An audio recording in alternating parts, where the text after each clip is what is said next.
Sehingga tahapan ini di samping sebagai misi saya selaku peserta diklat, kami juga diminta untuk mewujudkan terkait dengan rancangan proyek perubahan yang kami gagas berkaitan dengan kemudahan investasi, yang salah satunya adalah informasi kemudahan investasi berbasis web dan penyusunan peraturan Bupati Kudus terkait dengan pemberian insentif dan kemudahan investasi. Terkait FGD untuk peningkatan investasi di Kudus sendiri bagaimana, Mas?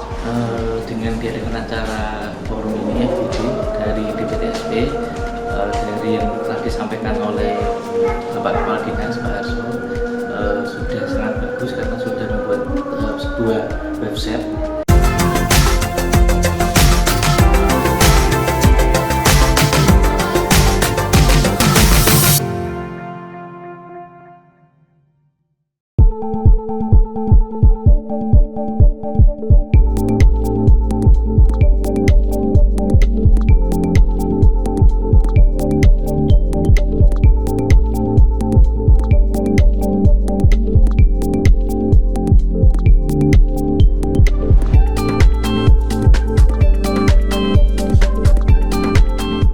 Terima kasih bahwa kegiatan hari ini adalah dalam rangka penyelesaian milestone jangka pendek yang harus kami lakukan dalam rangka pemenuhan kewajiban kami selaku peserta di Kapim Angkatan 31 yang dilaksanakan oleh BKPSDM Provinsi Jawa Tengah yang bekerjasama dengan LAN RI.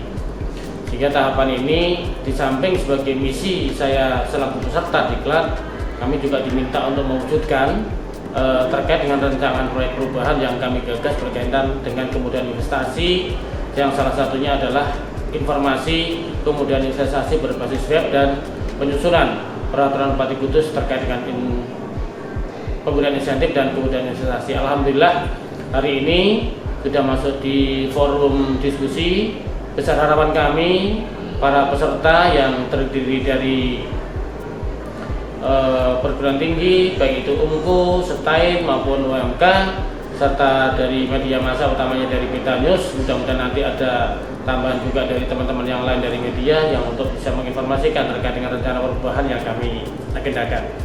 Yang berikutnya juga dari ada stakeholder internal, baik itu dari DPR PTSP maupun stakeholder eksternal, yang salah satunya adalah dari Dinas Pendidikan UKM serta dari Dinas Pariwisata, ada dari Dinas Pertanian dan beberapa dinas teknis terkait berkaitan dengan pemberian insentif dan kemudahan investasi yang ada di Kabupaten Kudus.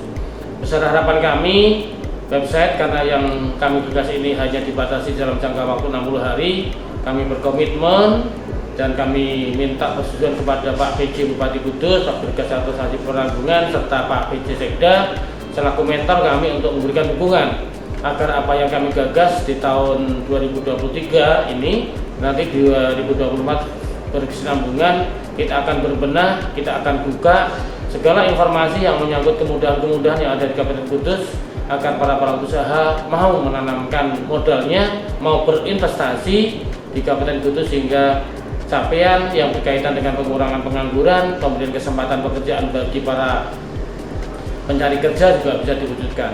Di samping itu, kami juga undang dari Bank BPD Cadang, kami tidak menutup kemungkinan dari bank lainnya untuk bisa membantu dalam rangka pemberian modal usaha awal dan kemudahan pemberian kredit yang lunak dan mungkin bunga yang rendah agar pelaku UKM yang ada di Kabupaten Kudus betul-betul ke depan bisa lebih maju, lebih bersaing, jika dalam rangka menghadapi era globalisasi dan digitalisasi ini mereka bisa mengakses segala informasi kemudahan-kemudahan yang kami berikan.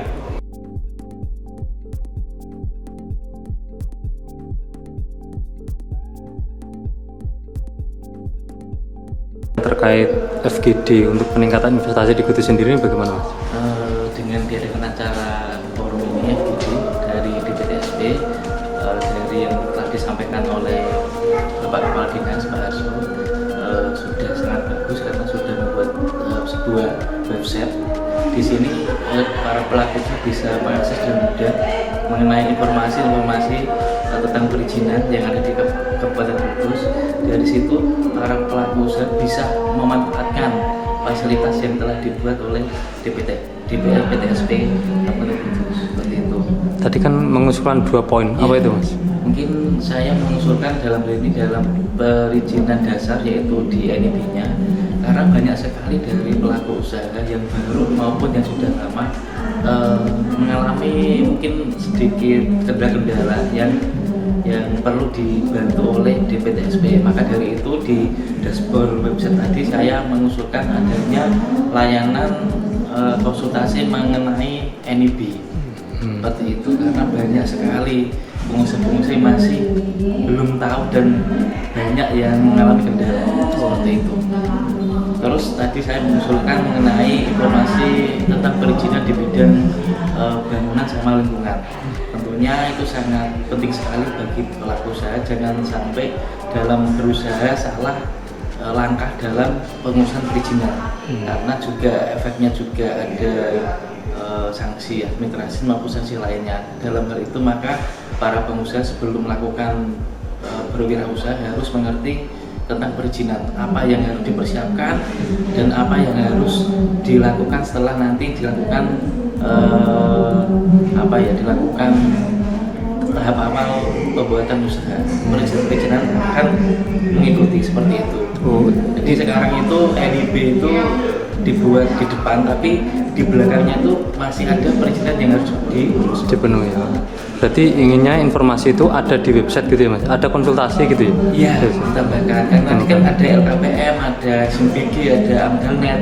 Nah, maksud saya NIB itu mungkin dianggap sudah lama, tapi masih banyak pengusaha yang masih belum istilahnya menguasai dalam pengurusan NIB, khususnya dalam arti KBLI-nya, karena banyak setiap KBLI itu beda-beda. Ada yang KBLI bisa dipakai di CV, ada di PT, ada yang bisa dipakai di kelas rendah, menengah, besar, itu beda-beda. Maka dalam hal itu sebelum para pengusaha ini membuat badan usaha dan hukum itu mengkonsultasikan KBLI-nya, ini bisa nggak sih dipakai di sini. Istilahnya depannya bisa istilahnya tidak salah langkah seperti itu.